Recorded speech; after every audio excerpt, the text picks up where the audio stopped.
जी, हमारा K4 का आज है लेक्चर नंबर 2। ठीक है, कल हमने कुछ खास तो पढ़ा तो बिल्कुल कुछ भी नहीं था। पेपर के पॉइंट ऑफ व्यू से हमने डिस्कशन की कि पेपर का मार्क्स क्लासिफिकेशन क्या है, पेपर वो कैसे सेट करता है, कितने टाइप्स के क्वेश्चन उसमें टेस्ट होते हैं, ये सारी डिस्कशन हमने कल की। आज हम अपना प्रॉपर जो है स्टार्ट करने लगे हैं। जो हम एरिया स्टार्ट करेंगे वो स्टार्ट करेंगे कॉन्ट्रैक्ट एक्ट 1872 का। कौन सा एक्ट 1872? ये आपके बुक में कवर होगा चैप्टर नंबर 2 से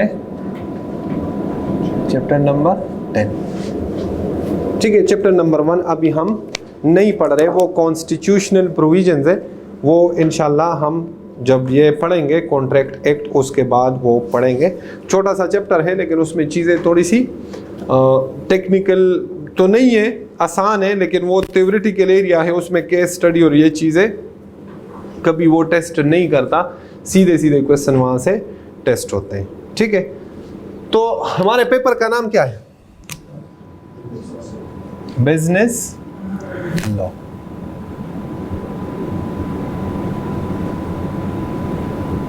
ठीक है, इसको हम मर्केंटाइल लॉ भी कहते हैं। क्या कहते हैं?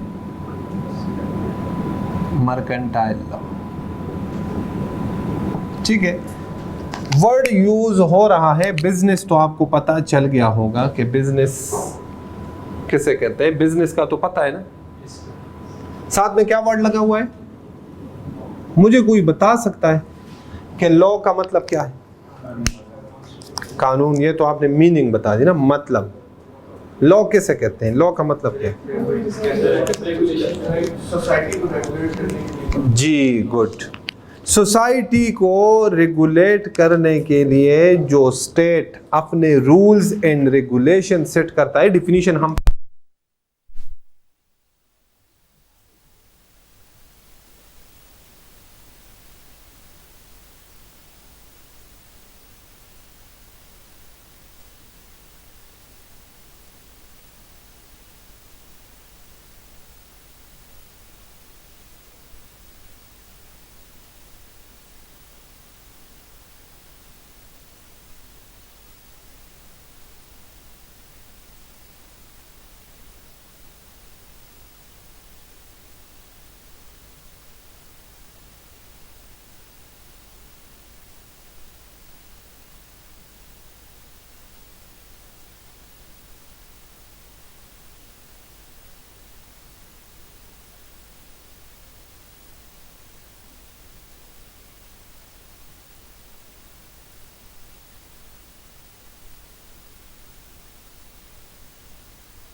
जी, तो आपको लॉ क्यों पढ़ाया जाता है, कभी आपने गौर किया इस बारे में?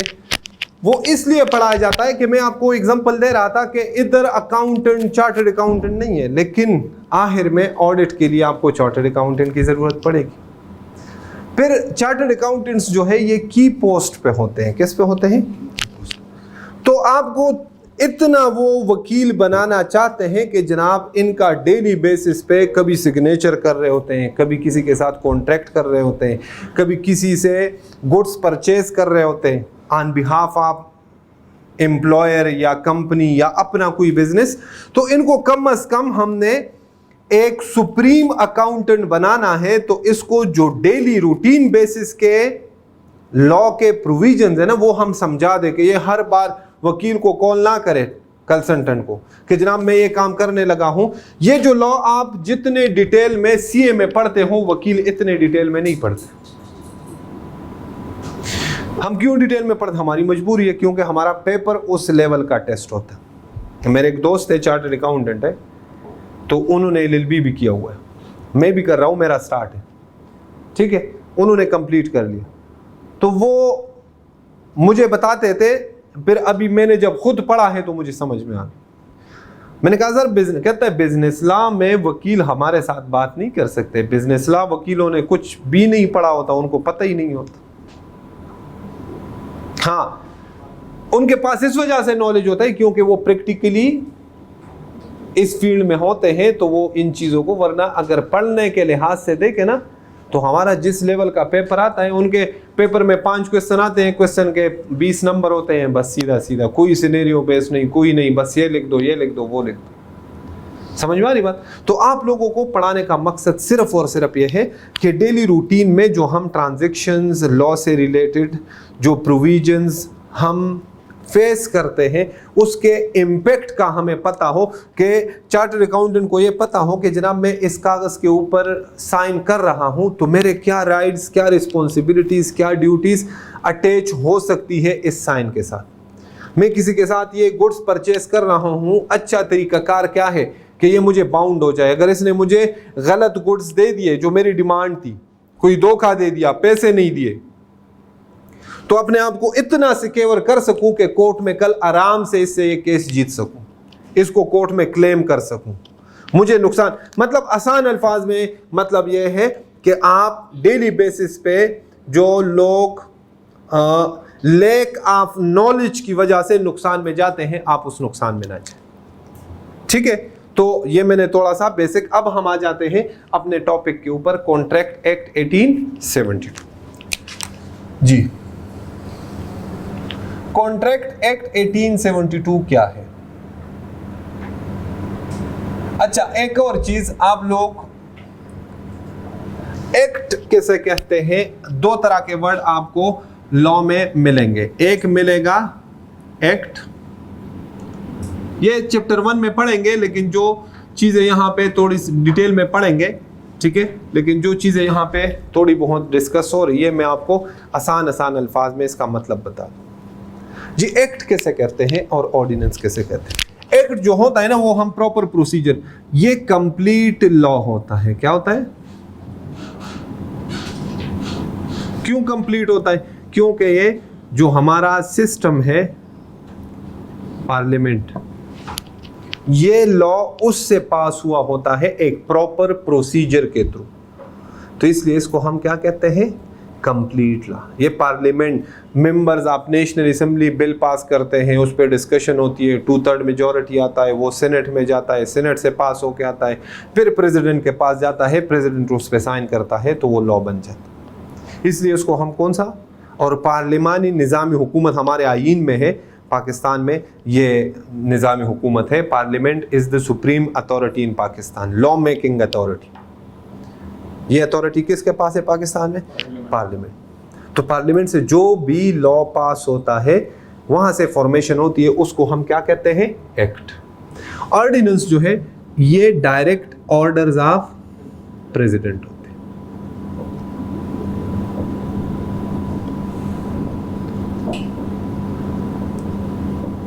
आप देखें ना, जो भी लॉ के साथ ऑर्डिनेंस का वर्ड लगा हुआ होगा ना, पाकिस्तान में उस दौरान में कई डिक्टेटर की हुकूमत हो, जैसे इनकम टैक्स ऑर्डिनेंस 2001 मुशर्रफ का दौर हुकूमत, कंपनीज ऑर्डिनेंस 1984 अब तो चेंज हो गया, अब एक्ट बन गया 2017 से पहले क्या था, कंपनीज ऑर्डिनेंस 1984 जियाउल हक का। समझ में आ रही बात? तो ये प्रेसिडेंट के क्या होते हैं, डायरेक्ट ऑर्डर्स। ऑर्डिनेंस कब बनते हैं कि या तो कोई इमरजेंसी हो या फिर पार्लियामेंट इन सेशन ना हो। जैसे मार्शल लॉ में तो पार्लियामेंट नहीं होता ना, वो तो प्रेसिडेंट और जो डिक्टेटर होता है वो सारी चीजें करता है। उन दिनों में अगर जरूरत आ जाए तो प्रेसिडेंट डायरेक्ट ऑर्डर दे देता है, उस लॉ को फिर हम क्या कहते हैं, ऑर्डिनेंस कहते हैं, उसको हम एक्ट नहीं कह सकते। क्लियर? तो ये हमारा जो है ये कौन सा है, कॉन्ट्रैक्ट एक्ट 1872। इसमें मतलब पाकिस्तान की 1947 से पहले है ना, हाँ 1872। तो इस लॉ में हमने पाकिस्तान बनने के बाद अपने आईन के मुताबिक अमेंडमेंट्स हो चुकी है, क्योंकि ये बनाया था ये लॉ अंग्रेज़ों ने जब हिंदुस्तान था, जब पाकिस्तान और इंडिया का कॉन्सेप्ट नहीं था, जब ये, समझ में आ रही बात? तो ये हमने अमेंडमेंट्स कर ली।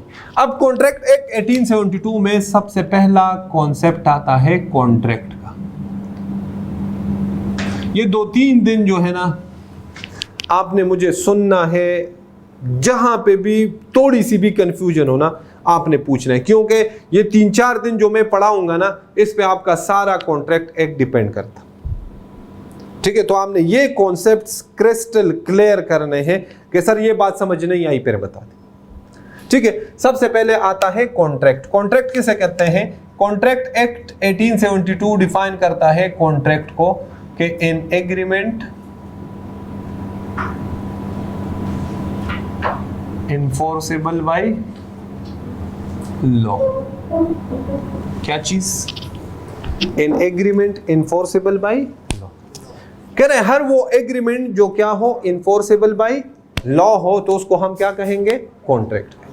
अब इस डिफिनेशन को मैं डिवाइड करता हूं इनटू 2 पार्ट्स।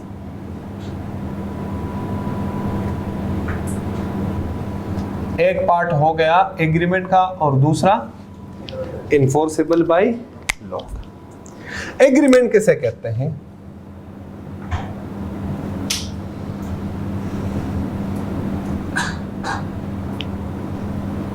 एग्रीमेंट का क्या मतलब है?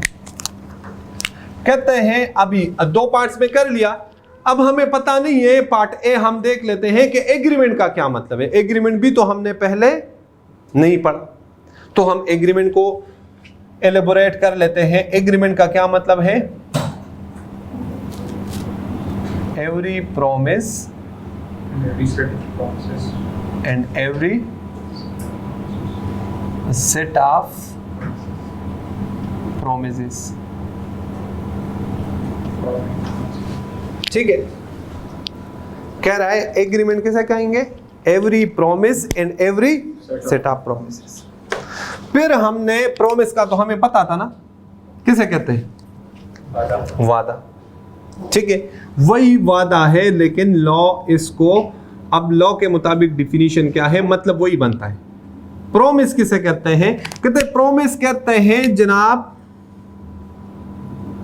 Promise is the combination of offer and acceptance.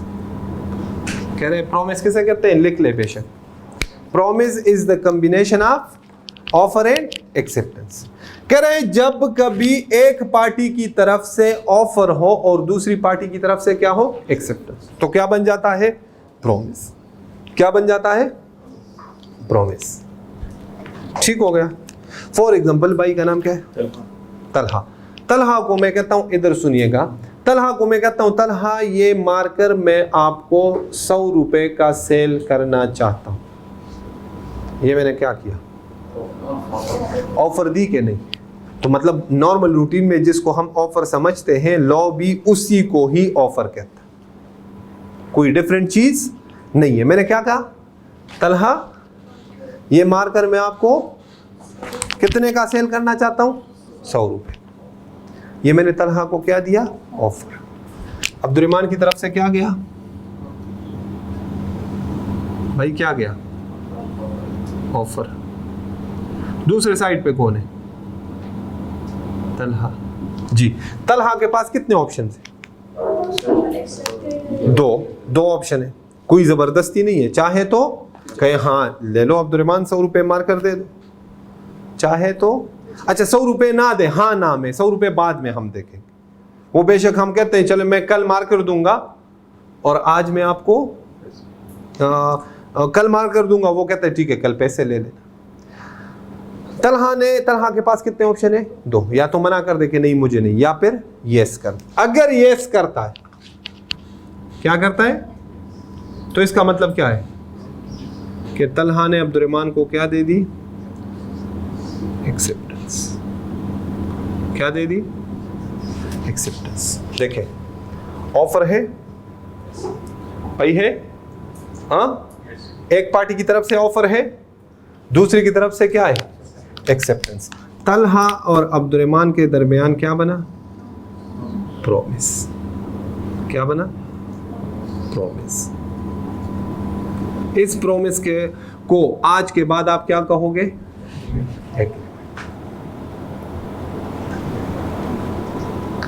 जब 5 मिनट रह जाए फिर, ठीक है।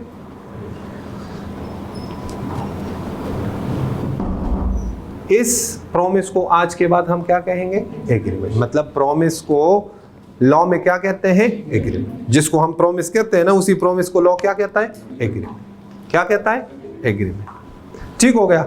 अब मेरे और तलहा के दरमियान एग्रीमेंट हो गया, प्रॉमिस हो गया ना, एग्रीमेंट। अब मैं या तलहा ये एग्रीमेंट तोड़ देता है, क्या कर देता है, तोड़ देता। तो क्या मैं या तलहा एक दूसरे के अगेंस्ट कोर्ट में जा सकते हैं? क्यों, इन्फोर्सेबल बाय लॉ नहीं। मैं ये सुनना चाह रहा था कि ये इन्फोर्सेबल आप कोई भी बोले, समझ में आ रही बात, ठीक है। लेकिन ये जो भाई ने हमाद ने आंसर दिया ये गलत था, ये गलत था, जो उन्होंने आंसर दिया ये गलत था। ठीक क्या है उस पे मैं आता हूं जी। प्रॉमिस क्या है, ऑफर। प्रॉमिस क्या है, ऑफर एंड।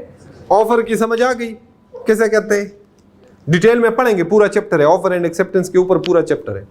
लॉ में ऑफर और एक्सेप्टेंस किसे कहते हैं उस पे नहीं सोचना। अभी हमारा टारगेट क्या है, कॉन्ट्रैक्ट। हमने इस पे आके रुकना है, इसको समझना है। ये जितनी बातें मैं कर रहा हूं ये सारी डिटेल में सारी बातें, मैं सिर्फ आपको बेसिक समझा रहा हूं। ऑफर हुआ अब्दुर्रहमान की तरफ से, तलहा की तरफ से क्या आया, प्रॉमिस बना।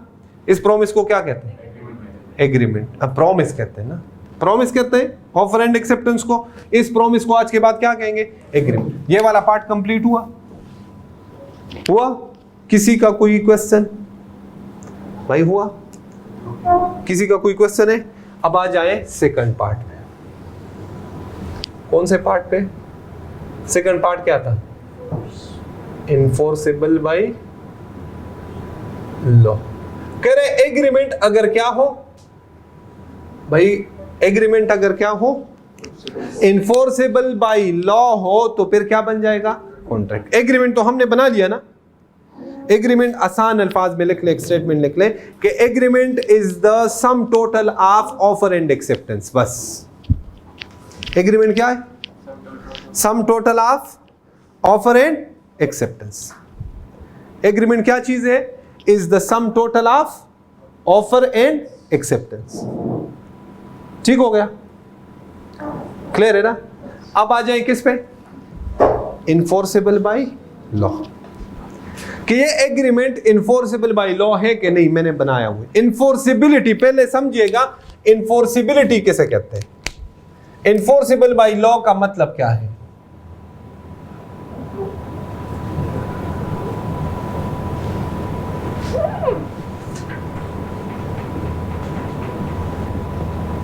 इन्फोर्सिबिलिटी का मतलब क्या है,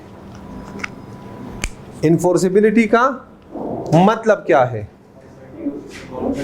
इन्फोर्सिबिलिटी का मतलब ये है कि जनाब अगर इन पार्टीज में कोई एक पार्टी अपने बात से पीछे हट जाए तो वो अपने rights through court of law enforce कर सकता है। नाम क्या है? Enforceable by law. लॉ कौन है? यहां लॉ की इंप्लीमेंटिंग अथॉरिटी कौन है? कोर्ट्स। एग्रीमेंट हुआ, एग्रीमेंट में किसी एक पार्टी ने अपना एग्रीमेंट तोड़ दिया,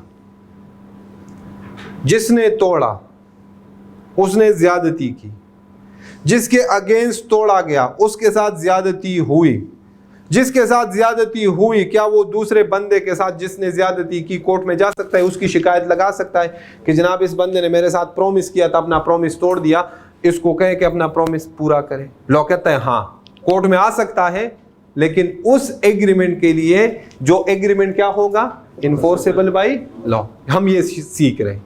मैंने इन्फोर्सिबिलिटी का कॉन्सेप्ट के कोर्ट में कब जा सकते हैं? जब एग्रीमेंट क्या होगा, और अगर एग्रीमेंट इन्फोर्सेबल बाय लॉ नहीं होगा तो वो एग्रीमेंट तोड़ भी देता है कोई बंदा, उसके अगेंस्ट आप कोर्ट में नहीं जा सकते। समझ में आ रही बात? इन्फोर्सिबिलिटी की समझ आ गई? वो एग्रीमेंट्स बोले जिसके ब्रीच के ऊपर, तोड़ने के ऊपर हम कहां जा सकते हैं?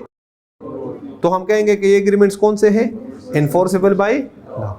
और जिसके तोड़ने के ऊपर हम कोर्ट में नहीं जा सकते तो हम क्या कहेंगे कि this is not enforceable by law.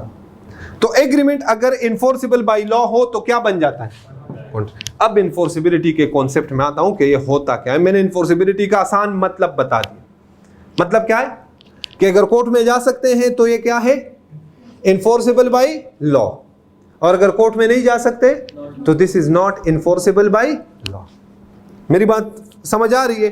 अब हमें कैसे पता चलेगा कि जनाब ये एग्रीमेंट इन्फोर्सेबल बाय लॉ था या नहीं था? ये एग्रीमेंट हमें कैसे पता चलेगा कि ये इन्फोर्सेबल बाय लॉ था या नहीं था? एग्रीमेंट दो तरह के होते हैं। कितने तरह के? दो तरह। एक होता है सोशल एग्रीमेंट। कौन सा एग्रीमेंट?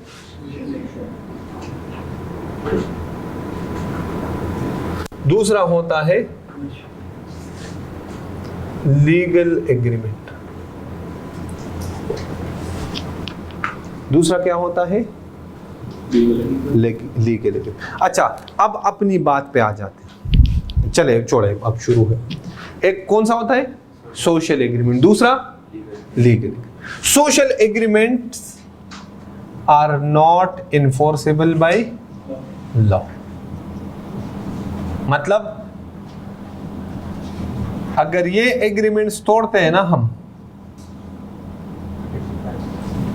अगर सोशल एग्रीमेंट्स हम तोड़ते हैं ना तो वो पार्टी हमारे अगेंस्ट कोर्ट में, लेकिन legal agreements these are enforceable by law. Legal agreements को इसलिए हम क्या कहते हैं भाई? क्या कहते हैं? कोर्ट। अच्छा, अब फर्क हमें कैसे पता चलेगा कि जनाब ये एग्रीमेंट इन्फोर्सेबल बाय लॉ है या नहीं? हिंट बता रहा हूं। हिंट याद रखिए, हर वो ट्रांजैक्शन जिसमें क्या इन्वॉल्व हो?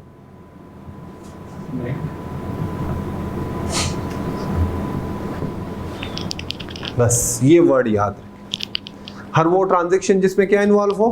बिजनेस। तो हम कहेंगे कि दिस इज इन्फोर्सेबल बाय, वो बिजनेस 1 रुपए का क्यों इन्वॉल्व ना हो। ये लिमिट कोई नहीं, ये लिमिट सिर्फ यही क्राइटेरिया। इन्फोर्सिबिलिटी का क्राइटेरिया क्या है फिलहाल? क्या है? बिजनेस। मार्क अब आ जाते हैं। मैंने तलहा को कहा ये मार्कर 100 रुपए का सेल करना चाहता हूं। तलहा ने क्या किया था? यहां पे एग्री किया था ना। तलहा मेरे पास कल आया 100 रुपए लेके, कहते अब्दुर्रहमान ये 100 रुपए ले लो, मार्कर दे दो। मैंने कहा नहीं, मैं नहीं सेल करना चाहता। क्या तलहा मेरे अगेंस्ट कोर्ट में जा सकता है कि नहीं? एग्रीमेंट तो बना था ना। अब आ जाए एग्रीमेंट, ये सोशल था के सोशल था, बिजनेस नहीं इन्वॉल्व इसमें। आप इसलिए कह रहे हो कि कोर्ट में नहीं जा सकता कि ये इन राइटिंग नहीं है। सोशल केस है।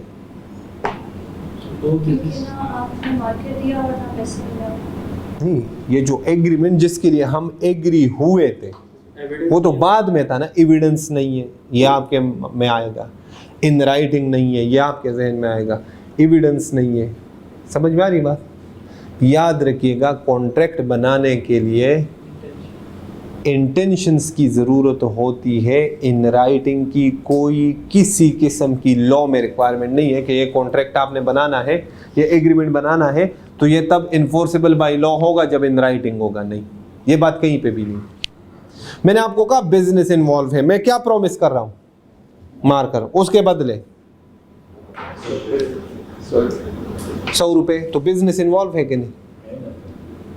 तो this is enforceable by law. ये एग्रीमेंट क्या बना भाई? क्या बना? Enforceable by law. तो ये हमारे दरमियान क्या बना? कॉन्ट्रैक्ट। ये जो प्रॉमिस था मेरे और तलहा के दरमियान, ये क्या था? कॉन्ट्रैक्ट था। हाँ, मैं तलहा को कहता हूं ये मार्कर मैं आपको फ्री दे रहा हूं, पकड़ो। दे दिया, लॉ कहता है दे दो। बिजनेस इन्वॉल्व, कहता है एग्रीमेंट है, प्रॉमिस है, लेकिन इन्फोर्सेबल बाय लॉ। क्यों? क्योंकि अब बिजनेस नहीं इन्वॉल्व। क्या नहीं इन्वॉल्व? सोशल किसे कहते हैं? सोशल एग्रीमेंट्स मतलब फॉर एग्जांपल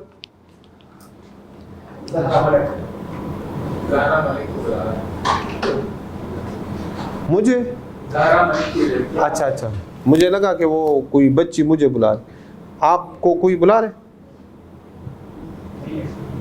इधर नहीं है। अच्छा, सोशल एग्रीमेंट्स किसे कहते हैं? सोशल एग्रीमेंट्स वो एग्रीमेंट्स होते हैं जो बिटवीन फैमिली मेंबर्स, फ्रेंड्स, जो सोशल सर्कल है आपका, उनके दरमियान हो, तो वो एग्रीमेंट्स इन्फोर्सेबल बाय लॉ नहीं होते। आप मेरे स्टूडेंट हो, मैं आपको कहता हूं इंशाल्लाह मैं कल आपको लंच कराऊं और कल लंच के टाइम पे मैं आपको गोली कराऊं, क्या आप मेरे अगेंस्ट कोर्ट में जा सकते? वजह क्योंकि जा सकते, क्योंकि नहीं, बेसिक से शुरू करें। क्योंकि क्या नहीं इन्वॉल्व? बिजनेस। कौन सा एग्रीमेंट है? सोशल। आप बहन भाई, भाइयों के दरमियान ट्रांजैक्शन होता है, एग्रीमेंट करते हैं ना। वो फॉर एग्जांपल जो है ना, आप रोज घर लेट जाते हो तो बेगम आपकी गुस्सा हो जाए, आप बेगम को कहो इस वीकेंड पे मैं आपको जो है ना बाहर डिनर पे लेके जाऊं, और वो वीकेंड आया और आपने गोली करा दिया। क्या वाइफ हस्बैंड के अगेंस्ट कोर्ट में जा सकती? नहीं जा। वजह क्योंकि ये सोशल। अगर ये इजाजत दे देना इन लोगों को तो दुनिया के जितने शादीशुदा लोग हैं, पाकिस्तानी तो सारे, ये सारे जेलों में होंगे। इनके ऊपर ये नौकरी जॉब नहीं कर सकेंगे, रोज ये कोर्ट जाएंगे। समझ में आ रही बात? बात समझ में आ रही है? आप अपने दोस्त को कहें कि चलो प्रॉमिस करता हूं इस बार मैं आपके साथ ट्रिप पे जाऊंगा, ट्रिप वाले दिन आप मोबाइल ऑफ करके सो जाएं, क्या वो आपके अगेंस्ट कोर्ट में जा सकते हैं? प्रॉमिस तो है, ऑफर एंड एक्सेप्टेंस तो है, यहां तक तो बात आ गई है, एग्रीमेंट है, लेकिन क्या ये एग्रीमेंट इन्फोर्सेबल बाय लॉ है? ऑफर एंड एक्सेप्टेंस, आप किसी दोस्त को कहो कि मैं आपको ऑफर कर रहा हूं खाना, मेरे साथ खाओगे, वो कहते हैं ठीक है, आपने ऑफर किया, उसने क्या किया? एक्सेप्ट। क्या बन गया? उस प्रॉमिस को क्या कहते हैं? एग्रीमेंट। साथ में अब क्या अटैच करना है? इन्फोर्सिबिलिटी ना। क्या ये इन्फोर्सिबल बाय लॉ था? नहीं। तो लोग कहते हैं एग्रीमेंट तक तो ये बात आ गई, लेकिन एग्रीमेंट पे क्या हो गई? रुक गई। एग्रीमेंट तो बन गया लेकिन इन्फोर्सिबिलिटी साथ में अटैच नहीं हुई, तो ये कॉन्ट्रैक्ट नहीं बना। कॉन्ट्रैक्ट बनाने के लिए एग्रीमेंट प्लस इन्फोर्सिबिलिटी। हाँ फिर तो है ना, फिर बिजनेस इन्वॉल्व, रिलेशनशिप की बात नहीं है। इस दर मैंने नाम क्या दिया है भाई, क्या नाम दिया है? सोशल। रिलेशनशिप का वर्ड यूज नहीं किया। ये देखे ना, फ्रेंड्स के साथ तो आप, मैं सुनता हूँ आपका कुछ, इधर मैंने फ्रेंड्स लिखा है। अब मेरा सगा भाई है, उसको मैं प्रॉमिस करूं कि मैं आपको खाना खिलाऊंगा, ये एग्रीमेंट तो है, ये प्रॉमिस तो एग्रीमेंट तो है, लेकिन ये कॉन्ट्रैक्ट। अब उस भाई को मैं अपनी गाड़ी सेल कर दूं, वो मुझसे अलग रहता और वो मुझे उसके बदले पैसे एग्री करे के दूंगा, क्या अब ये इन्फोर्सेबल बाय लॉ है कि नहीं? ये वाली, ये एग्रीमेंट इन्फोर्सेबल बाय लॉ है। तो मियाँ बीवी मैंने एक एग्जांपल दे दी, उसमें सोशल एग्रीमेंट था, दूसरे में लीगल एग्रीमेंट था। कौन से वाले में? अगर बेगम का प्लॉट हो और हस्बैंड जो है उससे परचेस करना चाहे, अब ये कौन सा एग्रीमेंट है? लीगल। ये क्या होगा? कॉन्ट्रैक्ट। ये एग्रीमेंट क्या होगा? Enforceable by law. क्योंकि क्या इन्वॉल्व है भाई, क्या इन्वॉल्व है? बिजनेस। मॉनेटरी वैल्यू आ रही है तो वो बिजनेस हो जाता है। जी बिल्कुल, मॉनेटरी नहीं, ये भी हो सकता है। मैं आपको कहता हूं कि ये घड़ी मुझे दे दे, आप कहते हो ठीक है घड़ी ले ले, लेकिन मुझे आपकी ये चेयर चाहिए। बिजनेस। मॉनेटरी लाजमी नहीं है, इसको हम कहते हैं कंसिडरेशन, लेकिन वो अभी मैं वर्ड जानबूझ के नहीं लेना चाहता कि आप कंफ्यूज ना हो उसमें। भाई समझ में आ गई बात? ये क्लियर है? तो कॉन्ट्रैक्ट कब बनता है? जब कभी क्या हो भाई, क्या हो? Agreement plus इन्फोर्सेबिलिटी।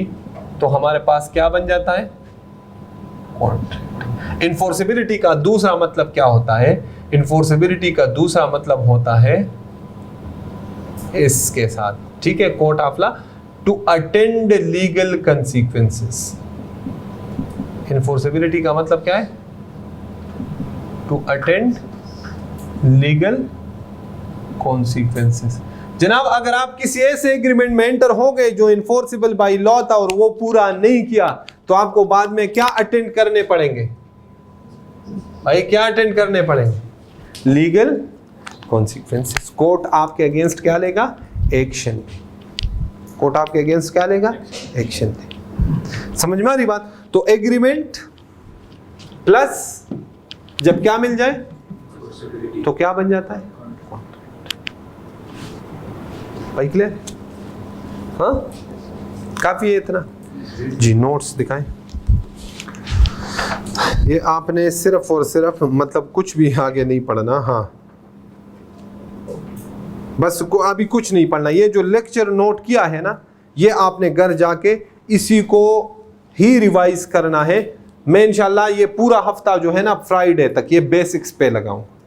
मैं कोर्स का कोई भी इन 5 दिनों में जो मैं पढ़ाऊंगा पेपर में कुछ भी नहीं आएगा, लेकिन ये इंशाल्लाह मैं आपको श्योरिटी दे रहा हूं कि इन 5 दिनों में अगर आपने घर जाके सिर्फ और सिर्फ 10 से 15 मिनट ये चीजें रिवाइज की ना, तो बिजनेस लॉ आपको ऐसे होगा। बस सिर्फ मैं बात करूंगा, आपको समझ आ जाएगी। समझ में आ रही बात? ये बेसिक्स इतने इंपॉर्टेंट, ठीक है। बुक आप बुक नहीं पढ़नी, ठीक है। बुक में ये डिटेल्स नहीं गए, उन्होंने डायरेक्ट शुरू कर दिया है, वो बच्चों को कंफ्यूज कर देता है। मेरे नोट्स में बिल्कुल बेसिक से मैंने शुरू किया है, जैसे मेरा पैटर्न है, जैसे मैं पढ़ा रहा हूं, इसी में आपको, इसी सीक्वेंस में, इसी पैटर्न में आपको नोट्स में मिले, ठीक है। तो आपने इन चीजों का खास ख्याल रखना। क्लियर है? ओके। बस नोट्स ना पढ़े अभी फिलहाल, ठीक है। नोट्स पढ़ना हम कल से शुरू करेंगे। अभी नोट्स में हमने कुछ ऐसा नहीं पढ़ा जो नोट्स में मैं आपको पढ़वा दूं। कल